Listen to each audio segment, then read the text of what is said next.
by design. We talking health and talking fitness, talking life and talking nutrition. Way more than looks and aesthetics. Gotta tune in and don't miss it. Hey, go, gotta go harder, taking it higher, bringing that info here to inspire, chugging out fitness, bringing that fire. Hey, go. Let's go. Welcome to Unstoppable by Design, where we talk all things fitness, mindset, and what it truly means to be unstoppable inside and outside the gym.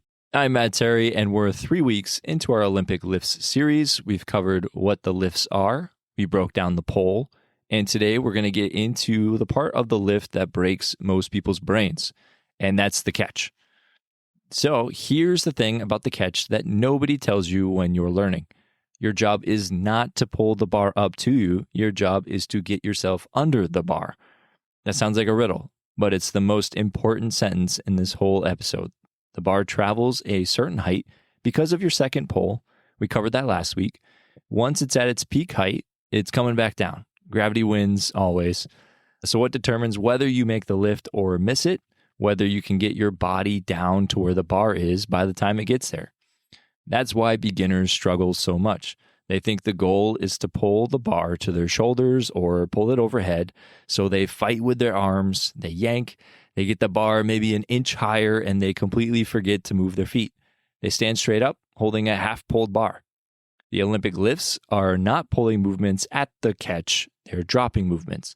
The bar comes up because of your hips, and then you drop yourself underneath it.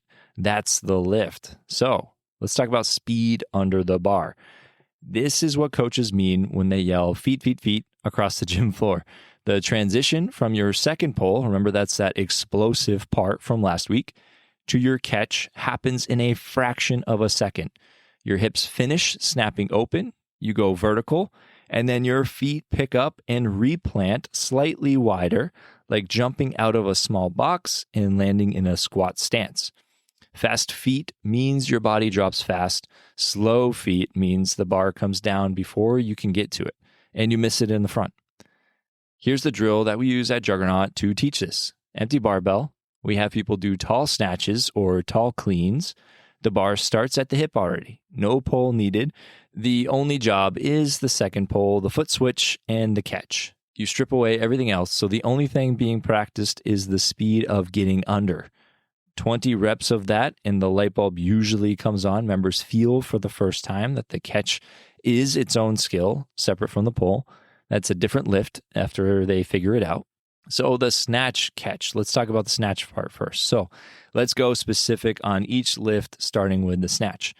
The catch position for a snatch is the overhead squat. It's the bar locked out over your head, arms straight, head pushing forward through your arms, sitting at the bottom of a deep squat, or as deep as you can get. It's a hard position. Mobility really matters here. If you don't have good mobility in your shoulders, it really shows up in the catch position. We're thinking T-spine, shoulders, lats, hips, ankles, all have to play together. So here's what I want you to know. The catch position for a snatch is the same as your overhead squat at full depth. If you can overhead squat with confidence at a weight, you can theoretically snatch that weight. So if your snatches are getting heavier, but your overhead squat is the same it's been for a year, your snatch has a ceiling that you can predict. If you want to snatch more, spend some time in your overhead squat. Build the position, build the confidence, and the strength will follow. Now, let's talk about the clean catch, because this one's going to be a little different. So you catch the bar in a front rack, top of your shoulders or in front of your shoulders, but in the bottom of a front squat. Your elbows are high. The bar is planted across the meat of your shoulders, not on your wrists. Your fingertips just touch the bar, or you have a full grip. And the front rack is where most people's cleans go to die. If your elbows drop, the bar slides down onto your wrists. If the bar drifts forward, then your jerk is dead before it even starts. Common reasons that the elbow drops, it could be tight lats, could be tight triceps, could be a tight T-spine, sometimes weak upper back, and sometimes just the lack of practice. The drill for this is the front rack hold. Take a clean grip on the bar right outside of our shoulders. Get the bar in your front rack and just stand there. Push your elbows up towards the ceiling. Breathe. Hold for 30 seconds. 3 sets of that.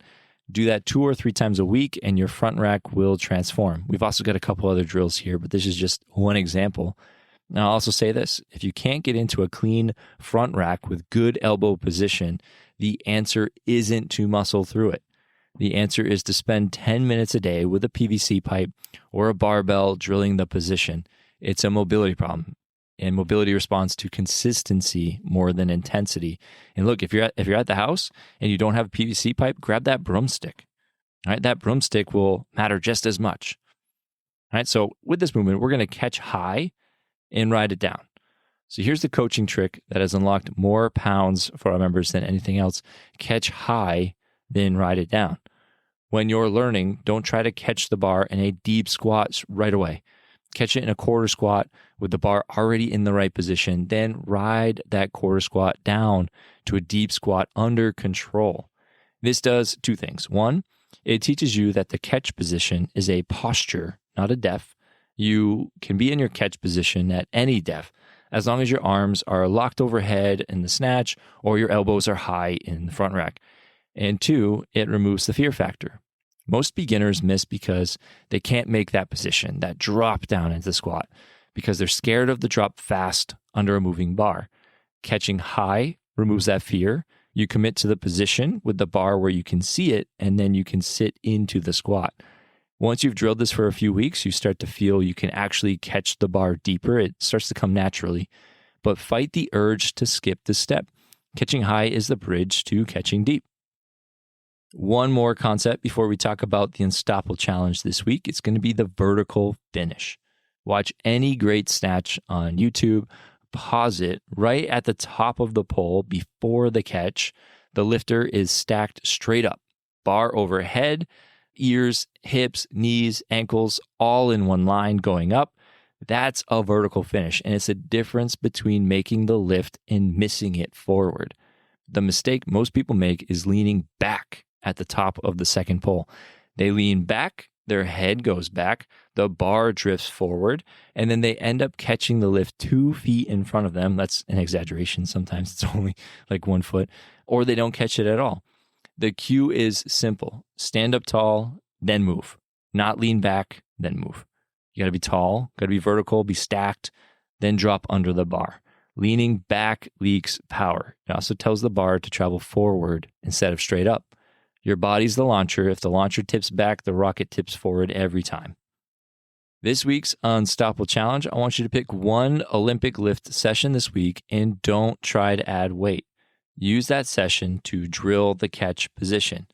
Empty barbell or training weight only, catch high, hold it for a beat, then ride it down. 20 reps or so, then go home. Skill before strength. That session will pay you back for months. Just a reminder, our July 4th raffle is coming up fast. Support the show for as little as $3 a month, and you're entered to win a seat in the Ultimate Bootcamp Challenge. A $199 value, easy entry, real prize. So new episode every Tuesday. Next week, we close out the series. We talk about how to actually get good at these lifts over the long haul. So until next time, be well, be unstoppable. Now's the moment, it's your time. What you need, true indeed, unstoppable by design.